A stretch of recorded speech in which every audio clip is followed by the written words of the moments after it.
r/nosleep. My wife has been peeking at me from around corners and behind furniture. It's gone from weird to terrifying. My wife Lynn and I have been together for 6 years and married for 11 months. Our entire history together has been very normal and never once have I noticed any weird behaviors or red flags. I can't stress enough how out of character this whole thing is for her. Lynn is very kind, intelligent and thoughtful. She's always been the no-nonsense type of person. Being childish or trying to scare me is not something she'd normally do. She doesn't even like watching horror movies. When we first started dating, she agreed to watch The Shining with me because she knew how much I loved horror. She was so scared that she didn't even make it through half of the movie before we had to turn it off. She isn't into anything creepy and has never been into pranks. It's just not her cup of tea, and that's fine. But that's what was so strange about this. It's just so unlike her. I should also add that she never had any mental health issues, and as far as I'm aware it doesn't run in her family. I know some people can hide their mental health problems, but in the 6 years we've been together I think I'd have seen some sort of sign. 2 months ago, I was in the kitchen making myself some coffee before work. I was running a bit late that morning and knew I wouldn't be able to make it to Dunkin' Donuts for my usual morning fix. I took a sip of my coffee as I hurried down the hall towards the front door when I happened to notice Lynn peeking at me from around the corner ahead of me. I could only see her eyes and a strand of her long dark hair hanging against the wall. The rest of her body was concealed behind the corner. I nearly spilt my coffee when I saw her. I did burn the shit out of my lips. "Geez, Lynn," I said, wiping a few drops of coffee from my pants. "You scared the shit out of me." She immediately popped out of view like a little kid that had been caught. I heard her scurry off towards the living room, and by the time I got to the front door, she was out of sight. It was really weird, and just totally out of character for her, as I said, but I also found it kind of funny that she was being more playful and a little less serious. I shouted that I loved her, and called her a weirdo. As I shut the door behind me I heard her laughing. Her behavior was a bit odd, but it certainly wasn't something to call a priest over. I forgot about it by lunch, and by the time I got home she was her normal self. I didn't bring it up and neither did she,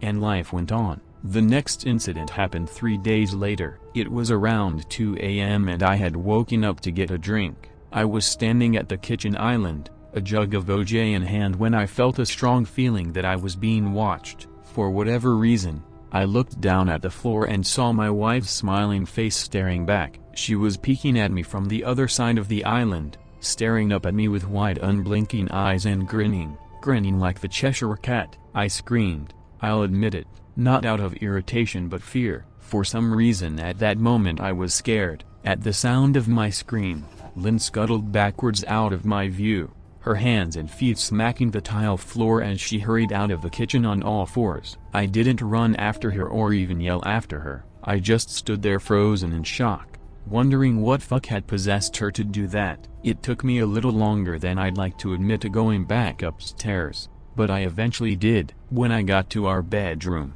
Lynn was lying on her side, asleep, or at least pretending to be. I stood there for a while, watching her breathing to be sure she was asleep. I had the feeling she might jump out at me the moment I got into bed, but she didn't. I climbed into bed and she didn't even move. Her breathing was soft and deep and I was starting to wonder if I'd dreamt the whole thing. The next morning I waited for her to come down for coffee, and after handing her a mug and kissing her cheek I decided to ask her about it. "What was that about last night?" I asked, keeping my tone light so I didn't offend or embarrass her. She frowned over her cup of coffee, shaking her head like she had no clue what I was referring to. "You were peeking at me again, from over there," I said, pointing to the spot on the floor by the kitchen island. She followed my gaze, and when she looked back at me she burst out laughing. She laughed so hard that I couldn't help but join her. "You creep me the fuck out sometimes, you know that?" I said. She giggled and set her cup on the counter and wrapped her arms around my neck. "You creep me out all the time, so I guess we're even," she teased. We said our goodbyes and left for work. As I drove I kept thinking about how creepy it had been seeing her grinning at me from behind the island like that. The sounds her hands made on the floor as she crawled away. I told myself she was just trying to be silly,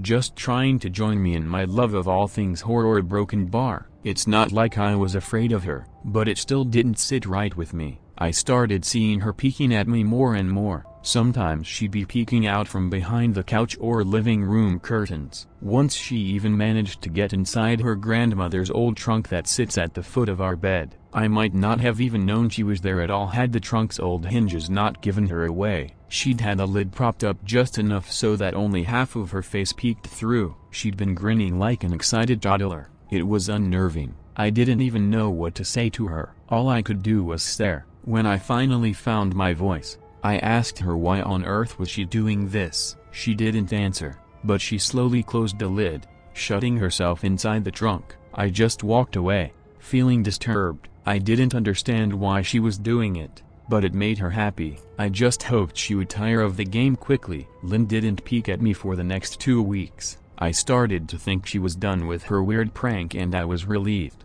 We were watching a show on Netflix one night and I jokingly said that I hadn't seen her peeking at me lately and that she must have given up on her spy game. She looked up at me with a small smile and said, "Maybe I've just gotten better at it." I didn't say anything, but I wondered whether or not she was joking. For the next few days, I couldn't stop thinking about what she'd said. Was she still peeking at me when I wasn't looking and I just hadn't noticed? And if so, what the hell was she getting out of this? I started to feel paranoid, constantly checking whether she was watching from around the corner, or behind a door. I was jumpy whenever I was home and she wasn't in full view of me. I felt stupid and a little crazy, but after a few weeks without another incident, I began to relax. I stopped checking behind furniture and walls and told myself it was just a bad memory. Then a few days ago things got so much worse. Lynn left to go to a friend's, and I lounged on the couch and played a couple of games on my laptop.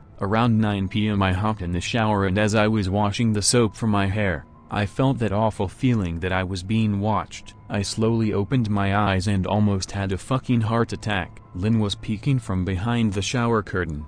Her entire head stretched into the shower, leaving just her body outside. Her long dark hair hung against the curtain, the ends dripping with water. Her mouth hung open in a terrible grin, eyes wide and red as if she hadn't blinked in a while. I screamed and jumped back against the wall. She didn't move nor did her smile waver. Her makeup ran down her cheeks in 2 black streaks. She looked giddy and completely deranged. I was fucking terrified. We stood like that for a few moments, neither of us saying a word. Finally, after what felt like forever, she slowly pulled her head back out of the shower, and I watched her blurry figure through the curtain as she moved back towards the bathroom door. A second later the bathroom door slammed shut, hard enough to rattle the mirror. I screamed again and jumped out of the shower to lock the door. I stayed inside the bathroom for over an hour. Maybe I overreacted to some of you, but joke or not, I wasn't going to put up with the crazy shit anymore. That's what I kept telling myself as I paced in my bathroom,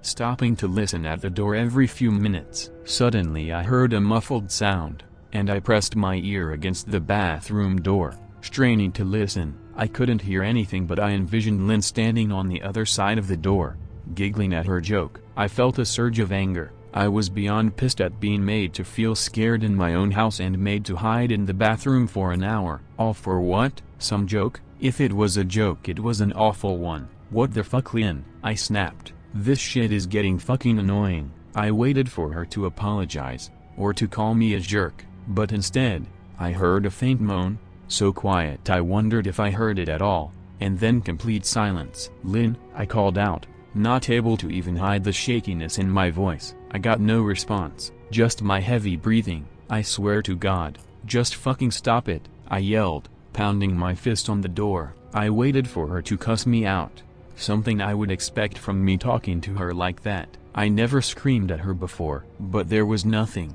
just the occasional drip from the shower head. I won't deny that I was scared, too afraid to open the damn door and face my wife. I waited another 30 minutes or so, which feels like a fucking lifetime when you're scared. Finally, I decided I wasn't going to spend the night hiding in my bathroom, so I got down on my knees and peered under the door. I almost expected to see her face peeking back at me, but thankfully I didn't. I could see straight down the hallway to the top of the stairs, but no Lynn. I didn't know if I should be happy about that or not. I looked for a few minutes, waiting to see her head pop up over the top step. But it never came. I stood up, my hand hovering over the door, and mentally prepared myself to open it. I slowly turned the lock with shaky fingers and was about to yank it open when I heard a sound that still makes me feel nauseous when I think about it. A moan, louder than before, but this time I was able to tell just where it was coming from. I turned my head to the closet door as if in slow motion, and locked eyes with my wife, who was peeking out at me from the slight gap. Her eyes were still wide as ever and her mouth was hanging open in the most grotesque gaping smile I'd ever seen. I didn't even scream. I was too scared for even that. Her hands were clasped to her chest, body trembling with sheer delight as if she could barely contain her excitement. A short raspy moan bubbled up from her throat, deep and raw, sending a shiver through my entire body. Somehow I found the ability to pull the bathroom door open and ran as fast as I could down the steps, snagging my keys and phone from the table in the living room before running outside to my car. I could hear her shrill laughter behind me, but I didn't hear her getting closer. I didn't bother shutting the front door. I drove away from the house faster than I legally should have, shivering the entire time, either from fear or the cold, maybe a little of both. I hadn't grabbed a coat or even a pair of shoes. I was still in my boxers and my hair was still damp. I drove straight to my brother Chris's house about 40 minutes away, ignoring any and every call and text I got.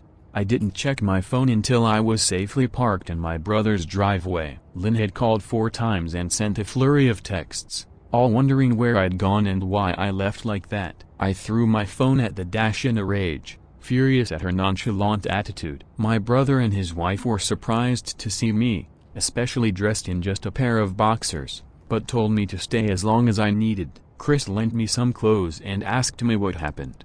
I told him Lynn and I had a fight but didn't get into the details. I didn't want him to think I was overreacting, leaving my wife over a prank, even if it was a strange one. I mean, hadn't I encouraged her for years to lighten up instead of being so serious all the time? I had wanted her to relax and loosen up, but this was not what I had in mind. I tried to sleep on their sofa, but my brain wouldn't let me sleep. Every time I closed my eyes I saw Lynn's face staring at me from inside the closet. Knowing she'd been in there with me the entire time made my skin crawl. She'd never left the fucking bathroom at all. Instead, she slipped inside the closet and slammed the bathroom door shut to fool me. The mere thought of going back home gave me anxiety. I tossed and turned, unable to sleep. Chris ended up giving me a sleeping pill so I was able to get a little rest. My sleep was filled with terrible dreams, all of Lynn's smiling face. I woke up just as the sun started to rise. My sore body ached from the sofa, and I felt drained. I knew I'd have to call Lynn at some point, but I didn't know what to say to her. I wouldn't be going home unless she gave me her word she'd never do any more creepy shit. I just wanted my wife back. Her normal serious self never looked so good to me. I was contemplating calling her and telling her that when that familiar feeling came over me, I was being watched. I was staring at the ceiling, my heart in my throat. I didn't want to look away, but the longer I ignored the feeling the worse it got. My eyes drifted away from the ceiling almost on their own. Her face was pressed up against the window beside the couch, staring down at me with the same gaping smile. Drool dribbled down her lips, leaving 2 long streaks down the glass. I didn't know how long she'd been there, but something told me she'd been there quite a while, possibly all night. I didn't bother screaming, though I was afraid to anger trumped any fear I felt at that moment. I jumped up from the couch and pounded my palm against the glass. "Lynn, are you crazy? What the hell is wrong with you? Just go home," I shouted. Now, she didn't move, and her ghastly expression never changed. If anything, her smile only grew, as if she had never been more elated. I could hear Chris and his wife moving around upstairs, as if Lynn could hear them from her place outside. Her head twitched slightly in their direction, and she began to close her mouth slowly. Chris called my name from upstairs, obviously concerned. I turned to see him and his wife Rebecca hurrying down the steps. When I turned back to the window, Lynn was gone. The only sign she'd been there at all was the 2 streaks of drool still dripping down the glass.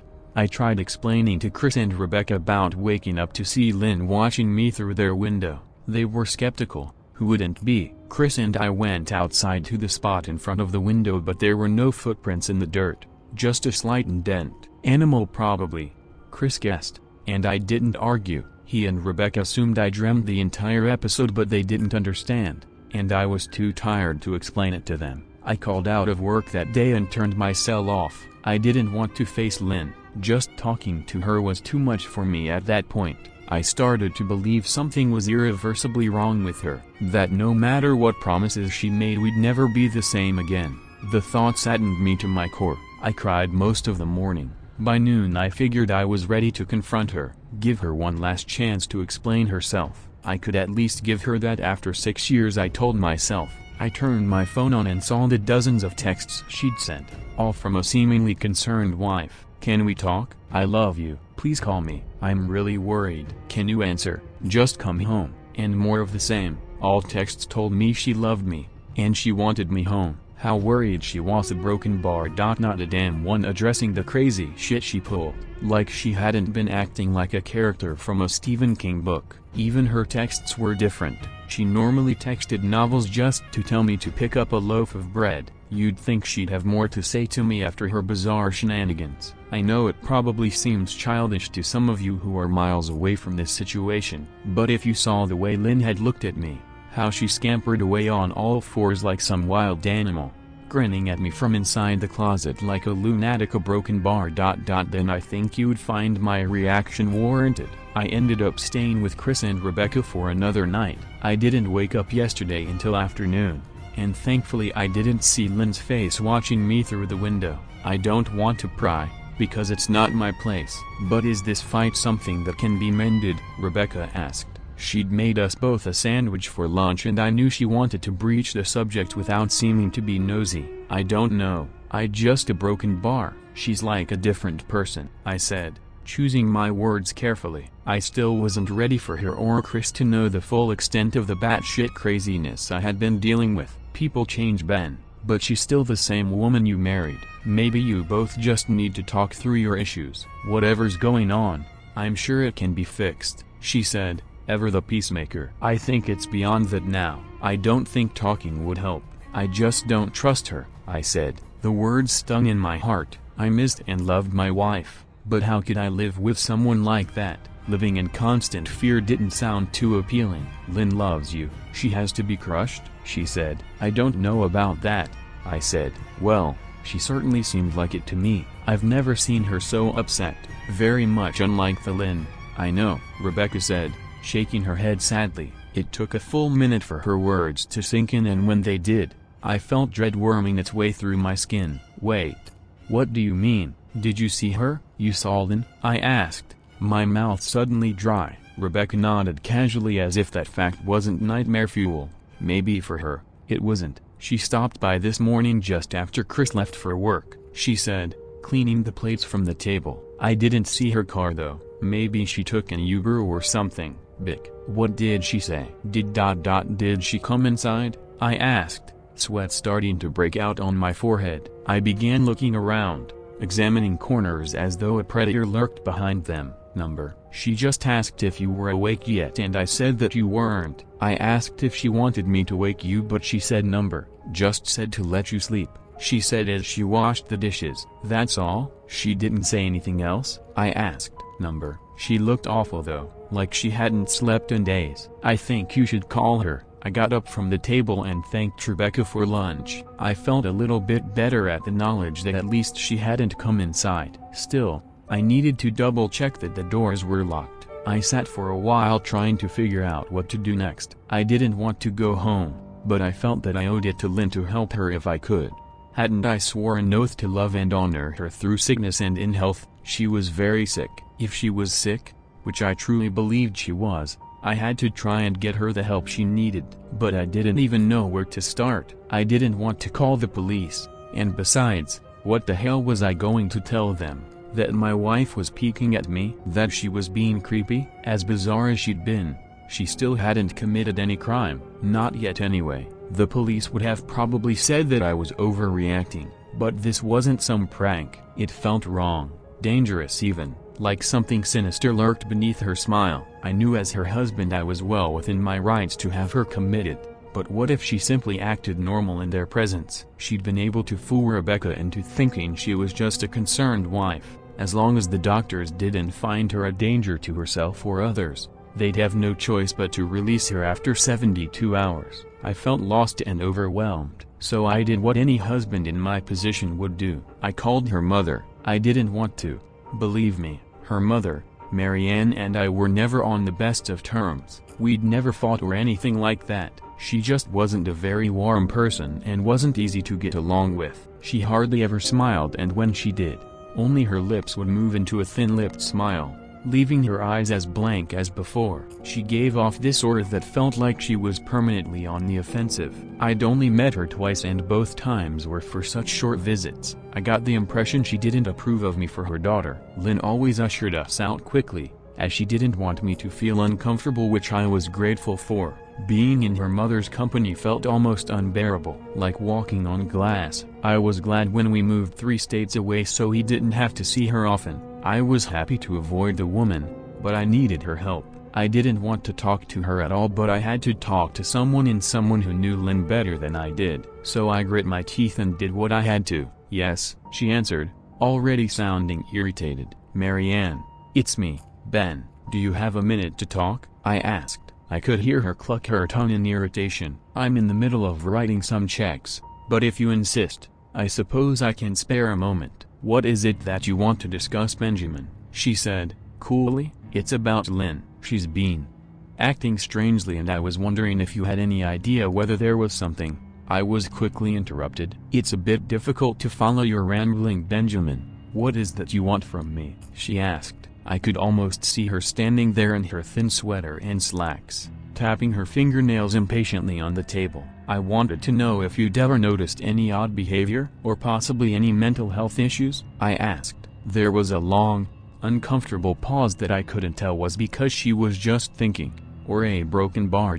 Something else. Finally, after a few seconds, she spoke. "I'm not sure if this is one of your jokes, Benjamin, but if so, I don't find the humor in it. Now I do have a business to attend to, as I've said, so if you don't mind," she said, but I cut her off before she could get rid of me. "Marianne, it's not a joke. I'm sincerely concerned about Lynn's mental health. Her behavior has been very erratic lately. I'm very worried about her, and I figured as her mother you would be as well," I said, my frustration evident in my voice. "If you're truly concerned, then I suggest you get the health professionals involved." "I don't know what you expect of me," she snapped. I could tell she was seconds away from hanging up, and for some reason I was desperate not to let her. I had the feeling that she knew a lot more than she was letting on. "Please, if not for me, do it for Lynn." I tried. I heard a faint shaky intake of breath as if she were trying to hold her steely persona together but failing. "Marianne, what's WR?" I started. "Benjamin, I don't know what to tell you. My only advice would be to seek professional help. Do not call here again. Goodbye." I tried to call out to her, but she'd hung up. I tried to wrap my head around the call and her refusal to help me. Even if she didn't like me, why wouldn't she want to help her daughter? I couldn't understand that. I tried to replay the conversation, desperate to find something I missed. After a while, I almost gave up, until I remembered her last words to me. "Seek professional help." She'd said those words with a bit of urgency. I could have just been grasping at straws, but no. I was sure her voice had changed ever so slightly when she'd said that, as if they were very important. What had she meant? I assumed she'd been referring to medical professionals, but maybe she was referring to someone else, someone that she didn't, for some reason, feel comfortable saying directly. Or maybe I was just desperate. I waited for Chris to get home, and after a very long and exhausting conversation with him and Rebecca, I convinced them that Lynn truly needed psychiatric help. I didn't tell them everything. I wasn't prepared to go into it yet, but I told them about our last encounter, how she'd hidden in the bathroom, peeking at me from the closet.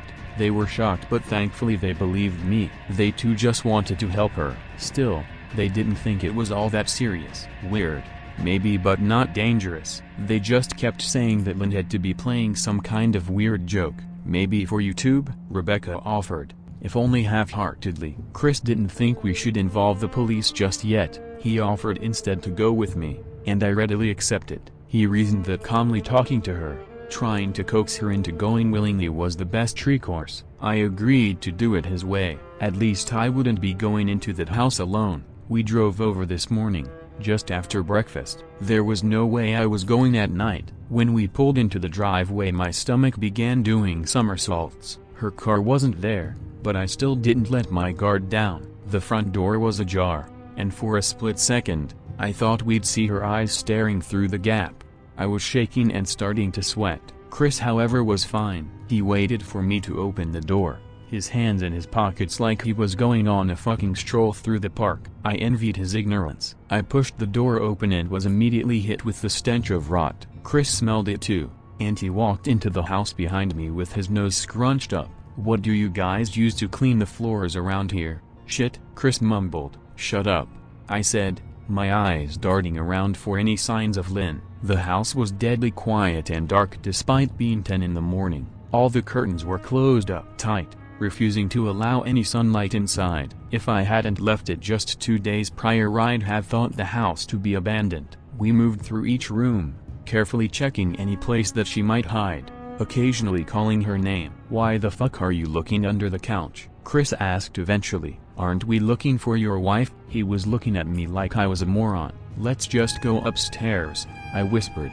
He shook his head but followed me up the stairs to check the bathroom and spare bedroom. On the way up, my shoes crunched over pieces of glass that looked to be littered over a few of the steps. I noticed that one of Lynn and my wedding portraits that hung on the wall along the staircase had been smashed. The frame hung crookedly, all the glass removed. I stared at the picture, a lump forming in my throat. We had taken the photo just after leaving the church, after saying our vows. She looked so beautiful in her white gown. I looked at Lynn's beautiful face. I never dreamed her face would ever be a source of terror for me. We climbed the rest of the steps and checked the spare bedroom, but it looked completely untouched. I was hesitant to go into the bathroom, my fear from that night coming back to me all at once. Chris noticed, and offered to go in by himself, but I couldn't let him do that, so we walked in together, checking the closet and the shower. The bathroom looked as if it hadn't been touched since the night I left. "I don't think she's here, Ben. Why don't you pack some clothes and we'll try coming back tomorrow or something?" Chris said. I nodded and went into our bedroom and shoved some clothes into a duffel bag. When I checked inside our closet, I came across the source of the smell and gagged. Chris took one look and lost all color on his face. He had to go stand by the stairs to get away from the sight and smell.